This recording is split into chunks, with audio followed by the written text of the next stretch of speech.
গত কিছুদিনের লাগামহীন বর্ষায় প্লাবিত গোটা গন্ডছড়া মহকুমার আশেপাশের বিভিন্ন এলাকা। এর মধ্যে উল্লেখ্য এলাকা গন্ডছড়া মহকুমার অন্তর্গত রতননগর এডিসি ভিলেজ। উক্ত ভিলেজে প্রায় ১,১২০০ লোকের বসবাস। গত কয়েকদিনের টানা বর্ষণে গোটা রতননগর জলের তলায় চলে গিয়েছে বলে সংবাদ। প্রশাসনের পক্ষ থেকে খোলা হয়েছে কয়েকটি ত্রাণ শিবির। বৃষ্টির রোশন হলে হাজারো লোকজন আশ্রয় নিয়েছে ত্রাণ শিবিরে। এদিকে রতননগর সহ আশেপাশের গ্রাম বা পাড়ার লোকজনদের দুর্গতির কথা চিন্তা করে গত ৩ দিন যাবৎ গন্ডছড়া মহকুমার প্রত্যন্তের জলমগ্ন অঞ্চলগুলি পরিদর্শন এবং বন্যার্তদের দেখতে জলমগ্ন এলাকা চষে বেড়াচ্ছেন ইএম রাজেশ ত্রিপুরা। সঙ্গে ছিলেন নেতৃত্ব হিরণময় ত্রিপুরা, হরিশ দেববর্মা সহ অন্যান্যরা।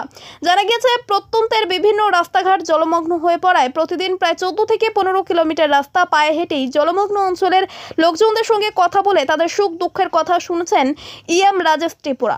আবার ইএম রাজেশ ত্রিপুরা নিজেদের কর্মী সমর্থকদের সঙ্গে নিজে কাঁধে করে ত্রাণ নিয়ে পৌঁছে দিয়েছেন বন্যার্তদের ঘরে। তাছাড়াও ইএম রাজেশ ত্রিপুরা বিভিন্ন শরণার্থী শিবিরে গিয়ে শরণার্থীদের সঙ্গে কথা বলে তাদের সমস্যার কথাগুলি শুনেন। ত্রাণ শিবিরে পৌঁছে দিয়েছেন ত্রাণ। এই দুদিনে ইএম রাজেশ ত্রিপুরাকে পাশে পেয়ে কিছুটা হলেও খুশি সাধারণ লোকজন।